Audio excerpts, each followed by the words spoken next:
It was supposed to be just another celebrity interview.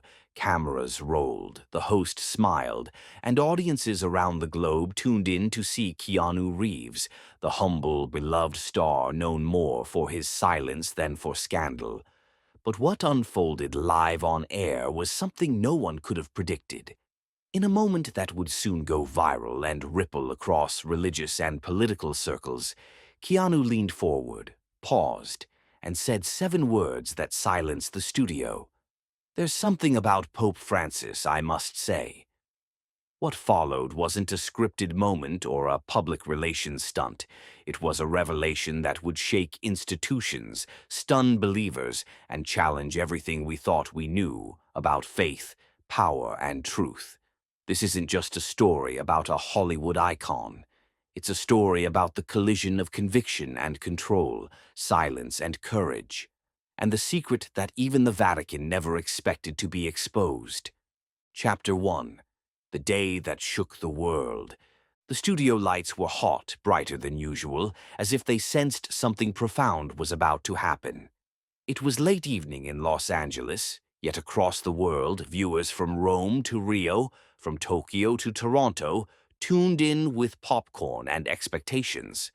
The guest was none other than Keanu Reeves, a man known not just for his roles in The Matrix and John Wick, but for his enigmatic humility and silent strength.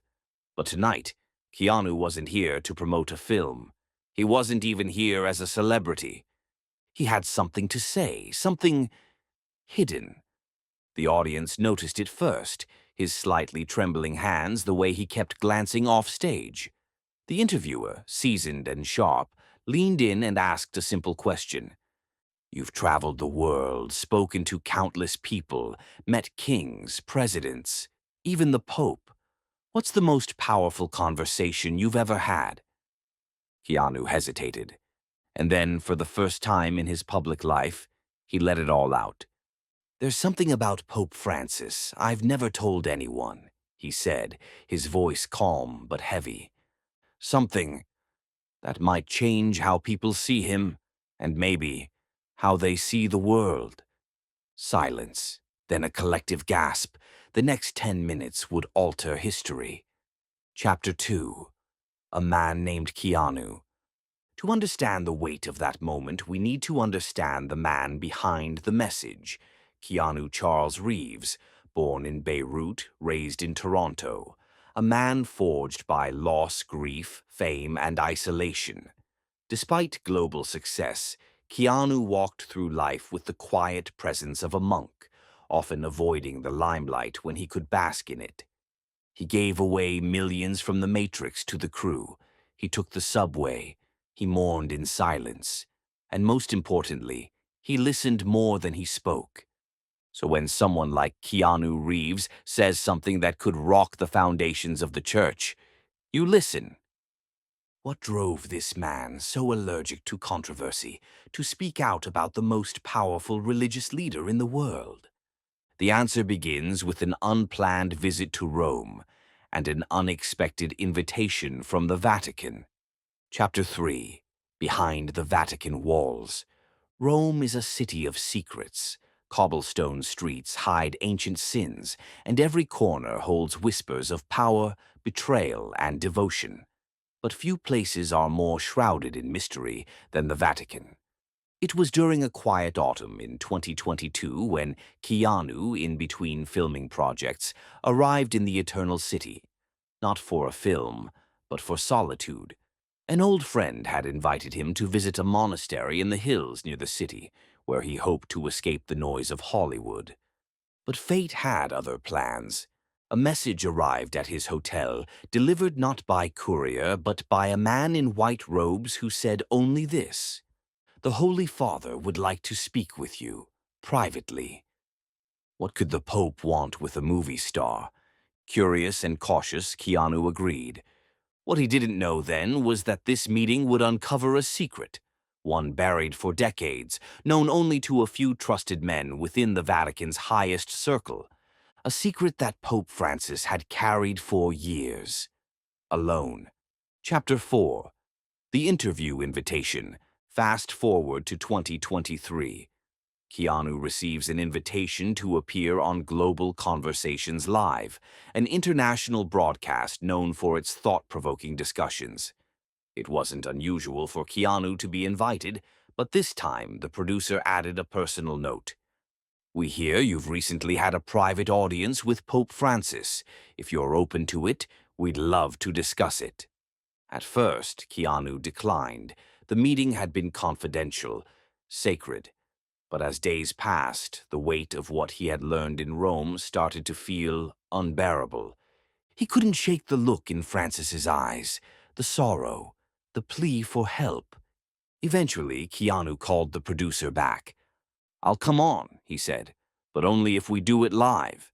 No edits." No one expected what would happen next. Chapter 5. A Whisper in Rome. The Vatican is not merely a religious institution, it is a kingdom within a kingdom, guarded by Swiss soldiers, layered in centuries-old traditions, and watched by millions of faithful across the globe. When Keanu stepped into the apostolic palace, escorted by two plainclothes men who never spoke, he sensed that this meeting was not going to be a photo op. The room he was led into wasn't a throne room or an ornate chapel. It was a quiet study, wooden walls, leather chairs, and books older than most nations. At the far end of the room stood Pope Francis, not in ceremonial attire, but in a simple white cassock. No gold, no jewels, just humility. Francis smiled softly, offering Keanu a seat. No cameras, no press. The two sat in silence for a moment before the Pope spoke.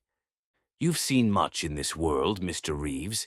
You've seen pain, loss, isolation, but you've also seen truth, in ways others haven't. That's why I called you." Keanu was silent, puzzled. Then the Pope leaned closer and said words that Keanu would never forget. "There is something I must tell someone before I die, and I believe it should be you." Chapter 6. Pope Francis's Hidden Past. Over the next 2 hours, the Pope shared his story, not the one written in public biographies, but a secret buried deep in the archives of the Church. Before he was known as Pope Francis, Jorge Mario Bergoglio was a young priest in Argentina. During the military dictatorship of the 1970s, thousands of people were disappeared. Activists, priests, students, anyone who spoke against the regime. Francis had tried to protect many from persecution, but one incident haunted him for decades. There had been a child no older than 10 who had been left at the church steps in Buenos Aires during a military raid. Francis took him in, gave him shelter, and promised to protect him. But days later, the child vanished. No record, no explanation. Until, years later, an anonymous letter arrived at the Vatican, addressed to Francis. "You promised to save me, but I saw what you did instead." The letter included a photograph, one that only the Pope could recognize. It showed Francis as a young priest being forced to shake hands with a military officer, while the child stood in the background, unnoticed by all. Francis insisted he was coerced, that he had no choice. But guilt is a fire that never sleeps. "I've asked for forgiveness every day," Francis said, "but I've never spoken about it. Until now." Chapter 7. The night before the broadcast. After the meeting in Rome, Keanu returned to Los Angeles. Changed. He couldn't sleep. The Pope's confession weighed on him like a chain. He kept the story locked in his heart for months, unsure of what to do. Should he reveal it? Would the world believe him? Would he be condemned for betraying the Pope's trust? It wasn't until he received another letter, this time hand-delivered by a cloaked man at his film studio, that Keanu decided he had to speak. The letter contained only two things: a copy of the photo that the Pope had shown him, a quote in the Pope's handwriting, "The truth does not fear the light." That night, Keanu didn't rehearse. He didn't call his agent. He sat alone with his thoughts, watching the city lights outside his window, knowing that tomorrow Nothing would ever be the same. Chapter 8. Live on Air. The Revelation. The studio audience expected light-hearted banter, a few Matrix jokes, maybe a behind-the-scenes John Wick anecdote. Instead, they got history. The moment came 17 minutes into the interview. After the usual pleasantries, the host brought up Keanu's visit to the Vatican. "I heard you met Pope Francis privately. Can you tell us what that was like?" Keanu's eyes darkened. He paused. Then he said quietly, "It changed my life, and there's something I need to share." The host leaned in. So did the world. Keanu took a breath and began to tell the story, slowly, deliberately, about the child, the dictatorship, the letter, the photo.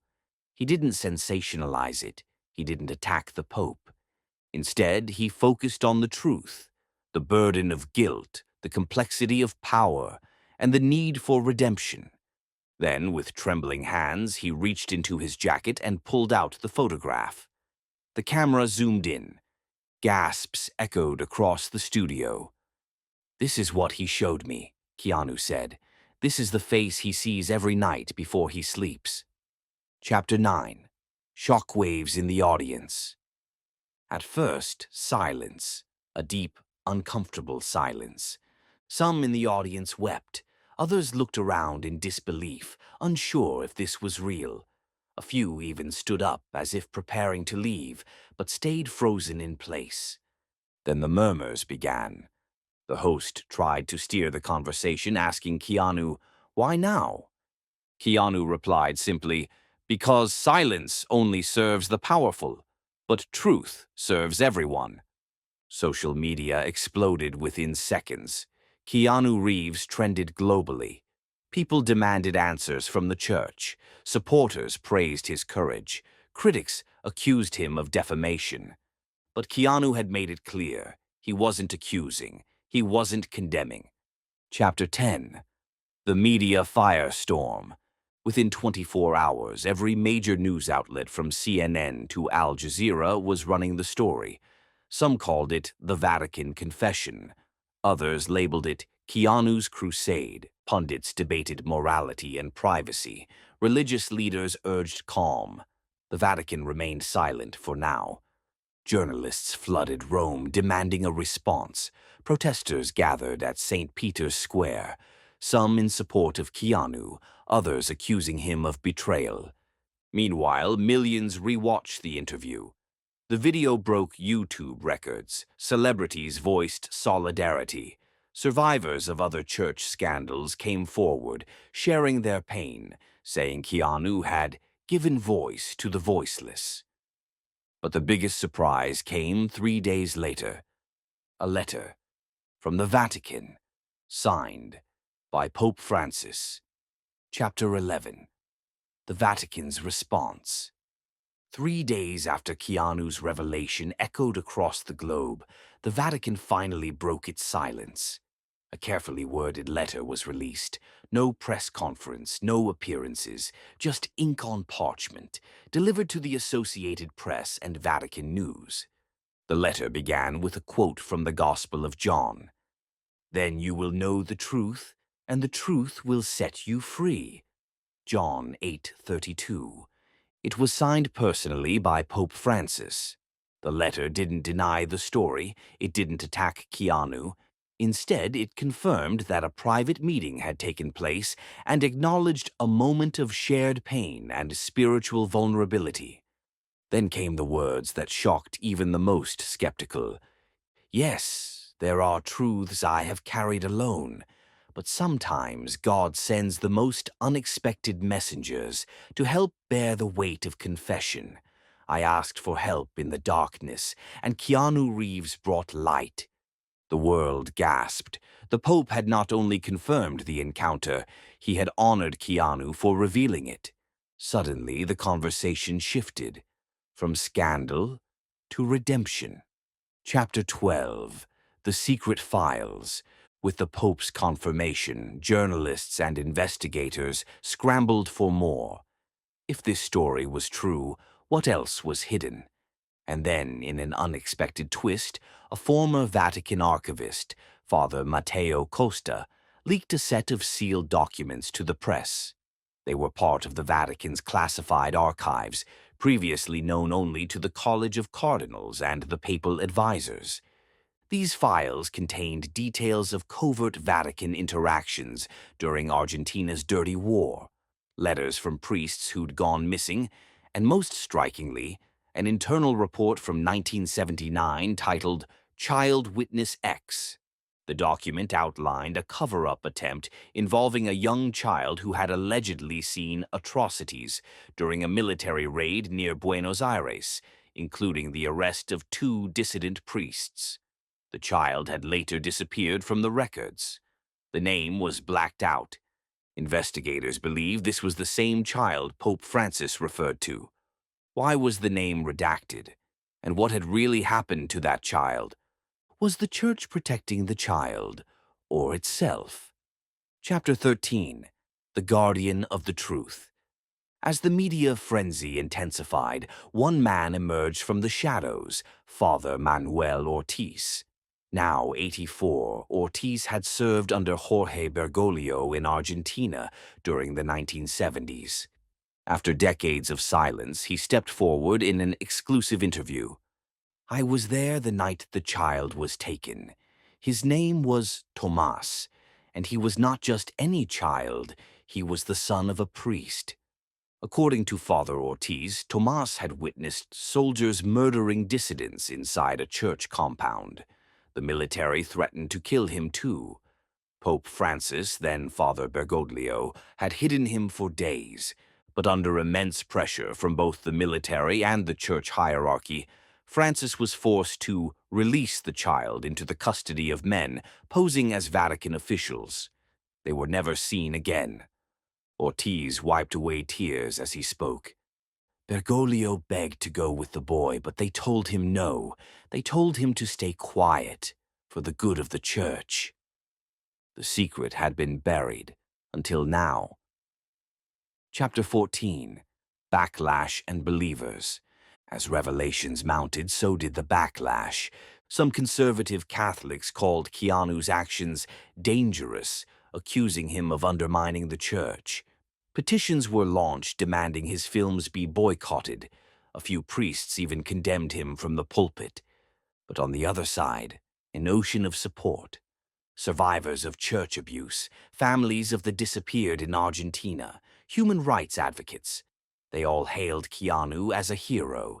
People gathered in candlelight vigils across continents, holding signs that read, "Truth before power." For Tomas, Keanu spoke, we listen. Keanu, meanwhile, disappeared from the public eye. No press statements, no follow-up interviews. When asked why, his publicist said, "Keanu didn't do this for fame. He did it for peace." Chapter 15. Inside Keanu's motivation. Journalists were desperate to understand. Why Keanu? Why was he chosen to bear this burden? Those close to him revealed the deeper truth. Keanu had lost people, his unborn child, his beloved partner, friends. He knew what it meant to carry unresolved grief, to live with pain that had no place to go. He had spent much of his life searching for meaning beyond the screen. He read ancient philosophy, practiced quiet acts of charity, meditated in Buddhist temples, sat with war veterans, donated silently to orphanages. "Sometimes, I feel like the universe sends me reminders," Keanu once told a friend, "reminders of who I used to be, or who I still might be." So when the Pope looked into his eyes and shared his most vulnerable secret, Keanu didn't see a scandal. Chapter 16. A Planet Reacts. News outlets spun the story in every direction. In Latin America, headlines read, "A Forgotten Child Remembered, Keanu Sparks, Historic Church Reckoning." In Europe, it was "Truth from Hollywood, When Cinema Meets the Cross." The global reaction didn't stop at news desks. It hit governments, parliaments, schools, and streets. In Buenos Aires, Thousands gathered outside the church where Tomas had last been seen, chanting, Justicia para Tomas, justice for Tomas. In Washington, D.C., lawmakers demanded full declassification of Vatican-era diplomatic cables. In Spain, seminarians marched silently with photos of disappeared children. Meanwhile, Argentina's president issued a statement. We honor Keanu Reeves, not just as an artist, but as a man of immense moral courage. His voice has reawakened an entire country. Chapter 17. The Letter from Tomas. And then, the story took an even more unbelievable turn. 3 weeks after the broadcast, a small envelope arrived at Keanu Reeves's agency in Los Angeles. No return address. Just one word handwritten on the front, Tomas. Keanu, still in seclusion, was personally handed the letter. He read it silently once, then again, and again. Here's what it said. I was watching TV when I saw your face. I thought I was dreaming. I never imagined anyone would remember me, let alone the Pope. My name is Tomas Arango. I was taken, yes, but I lived. I grew up in a church-run orphanage in Chile under a different name. I never forgot who I was or what I saw. I always thought my story would die with me. But now the world knows. Please don't stop telling the truth. Attached was a faded photograph. A boy in torn clothes sitting outside a cathedral wall. On the back was written, Buenos Aires, 1979. Tomas. Keanu wept for the first time in years. Chapter 18. A Papal Response. One last time. Just days later, Pope Francis issued one final public statement. It was broadcast from the balcony of St. Peter's Basilica, not for a ceremony, not for a blessing, but a confession.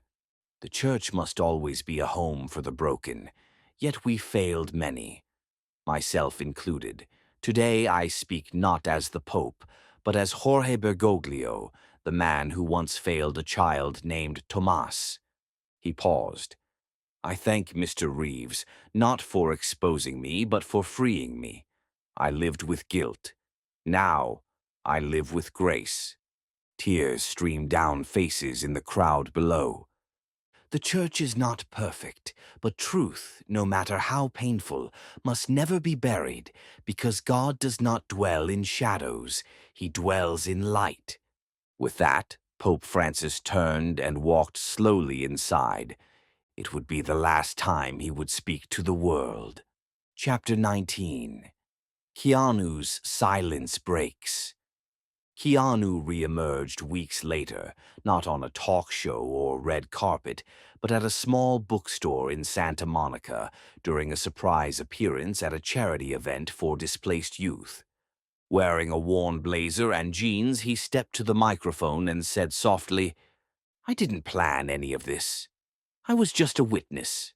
And sometimes, that's enough.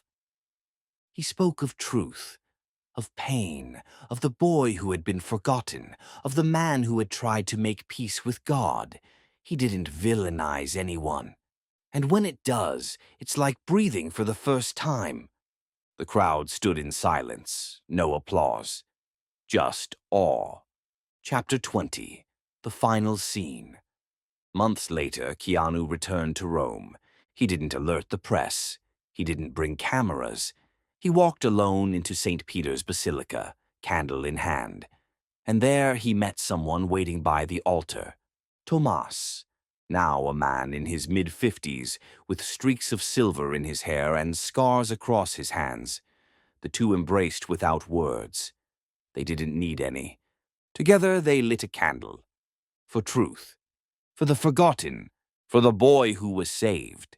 And for the man who dared to speak. As they turned to leave, a small group of tourists entered the basilica, unaware of who they were witnessing. But in the corner, an elderly nun whispered to a child beside her, That's the man who changed everything. That's the man who told the truth. And somewhere in the echoes of the great cathedral, the wind whispered back, The truth does not fear the light.